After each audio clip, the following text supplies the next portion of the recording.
ಬಂಧುಗಳ, ಇದು ಈಗ ನಾವು ಹೊಂದಾಣಿಕೆ ಆಗಿದ್ರು ಕೂಡ ಮೂಲತಃ ನಾವೆಲ್ಲ ಮೊದಲು ಜನತಾ ಪಾರ್ಟಿಯಲ್ಲಿ ಒಟ್ಟಿಗೆ ಇದ್ರಿ.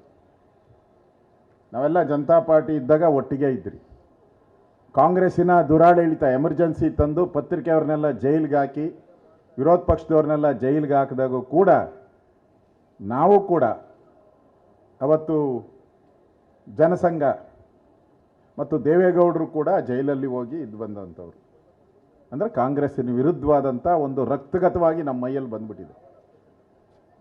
ಕಾಂಗ್ರೆಸ್ಸಿನ ವಿರುದ್ಧವಾದಂಥ ಒಂದು ಹೋರಾಟವನ್ನು ನಾವು ಮಾಡಿದ್ದೀರಿ.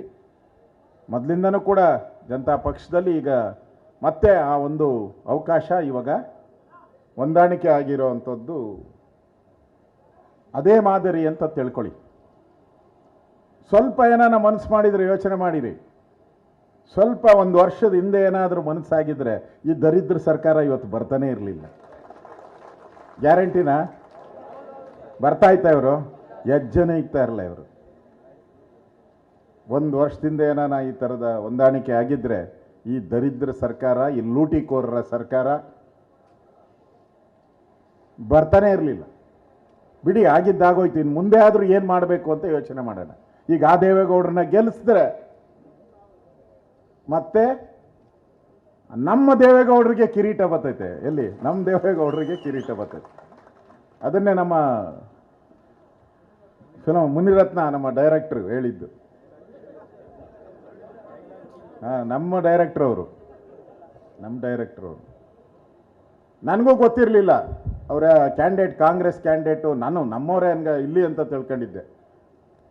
ನನಗೂ ಗೊತ್ತಿರಲಿಲ್ಲ ಅವರು ಕ್ಯಾಂಡಿಡೇಟು ಬೇರೆ ಕಡೆ ಎಲ್ಲೋ. ಮುನಿರತ್ನಮ್ಮವ್ರು ಹೇಳ್ತಾಯಿದ್ರು ಮಹಾರಾಷ್ಟ್ರ ಬಂದಿರೋದು, ಅಂದರೆ ರಾಮೋಜಿ ರಾವ್ ಅಂತ ಈಗ ಹೆಸರು ಬದಲಾವಣೆ ಮಾಡ್ಕೊಂಡು ಗೌಡ ಅಂತ ಇಟ್ಕೊಂಡಿದ್ದಾರೆ ಅಂತ ನನಗೆ ಗೊತ್ತಿರಲಿಲ್ಲ. ಮುನಿರತ್ನಮ್ಮವರು ರಿಸರ್ಚ್ ಮಾಸ್ಟ್ರು. ಅವರು ರಿಸರ್ಚ್ ಮಾಡಿ ನೋಡಿ, ಎಲ್ಲ ರಿಸರ್ಚ್ ಮಾಡಿ ಹೇಳಿದ್ದಾರೆ. ಜನಕ್ಕೂ ಗೊತ್ತಾಗಲಿ ಅಂತ ಹೇಳಿದಾರ ನೋಡಿ. ಮುನಿರತ್ನಮ್ಮ ಎಷ್ಟು ಬುದ್ಧಿವಂತರಿದ್ದಾರೆ ನೋಡಿ. ಅದರಿಂದ ಆ ದೇವೇಗೌಡ ನಮ್ಮ ಒಳ್ಳೆಯ ಅಭ್ಯರ್ಥಿ. ಸರಳ ಸ್ವಭಾವದವರು. ಒಕ್ಕಲಿಗರ ಸಂಘದಲ್ಲಿ ಡೈರೆಕ್ಟರ್ ಆಗಿ, ಸೆಕ್ರೆಟರಿ ಆಗಿ ಕೆಲಸ ಮಾಡಿದ್ದಾರೆ, ಪರಿಚಯ ಇದೆ. ಅವ್ರನ್ನ ನಾವು ಗೆಲ್ಲಿಸ್ಬೇಕು. ನಾವಿಲ್ಲಿ ಸಾವಿರಾರು ಜನ ಬಂದಿದ್ದೀರಿ, ಸುಮಾರು ಒಂದು 2,000 ಜನ ಇಲ್ಲಿದ್ದೀರಿ ಅಂತ ಇಟ್ಕೊಳ್ಳಿ. ನಾವು ಇಲ್ಲಿ ಭಾಷಣ ಕೇಳ್ತೀರಿ. ಕುಮಾರಣ್ಣ ಭಾಷಣ ಮಾಡಿದ್ರು, ನಾನು, ಅಶ್ವಥ್ ನಾರಾಯಣ್ ಎಲ್ಲ ಭಾಷಣ ಆಯಿತು ಕೇಳಿ ಹಿಂಗೆ ಟವಲ್ ಒದ್ರಬಿಟ್ಟು ಹಿಂಗೆ ಮನೆ ಕಡೆ ಹೋದರೆ ಏನೂ ಆಗಲ್ಲ. ಅವತ್ತು ವೋಟಿಂಗ್ ದಿನ 4ನೇ ತಾರೀಕಲ್ಲನಪ್ಪ, 3ನೇ ತಾರೀಕು ವೋಟಿಂಗ್ ದಿನ ನಮ್ಮ ಕಾರಲ್ಲಿ ನಮ್ಮ ಜೊತೆ ಇನ್ನು 3 ಜನನ ಕೂತಿರ್ಸ್ಕೊಂಬರ್ಬೇಕು ನಮ್ಮ ಕಾರಲ್ಲಿ. ಮೋಟ್ರ್ ಬೈಕಲ್ಲಿ ಬಂದರೆ ನಮ್ಮ ಜೊತೆ ಹಿಂದೆ ಒಬ್ಬನು ಪರ್ಮನೆಂಟಾಗಿ. ಎಲ್ಲಿಗೆ ನಾವು ಅವತ್ತು ನಾವು ಪರ್ಮನೆಂಟಾಗಿ ಒಂದು ವೋಟ್ ಹಾಕ್ಸ್ತೀರಿ. ನಾವಿರೋರು ನಾವು ಹಾಕ್ತೀರಿ. ಇಲ್ಲ ಅಂದರೆ ನನ್ನ ಕಾರಲ್ಲಿ 4 ಜನನ ಇಲ್ದಿದ್ದು ನನ್ನ ಕಾರೇ ಹೊರಡಲ್ಲ ಅಂತ ತೀರ್ಮಾನ ಮಾಡಿ ಈ 2,000 ಜನ ತೀರ್ಮಾನ ಮಾಡಿದ್ರು 10,000 ಜನ ಹೊಡ್ತಾರೆ.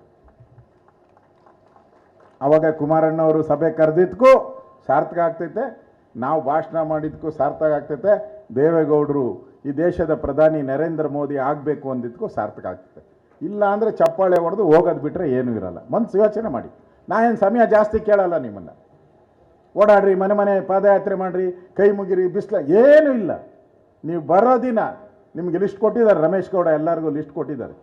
ತೊಗೊಂಡೋಗಿ ನಿಮ್ಮ ಏರಿಯಾದಲ್ಲಿ ಯಾರಿದ್ದಾರೆ, ನಿಮ್ಮ ಮನೆ ಪಕ್ಕ ಯಾರಿದ್ದಾರೆ, ಎದುರುಗಡೆ ಮನೆ ಯಾರಿದ್ದಾರೆ, ಹಿಂದೆ ಮನೆಯಲ್ಲಿ ಇಷ್ಟೇ.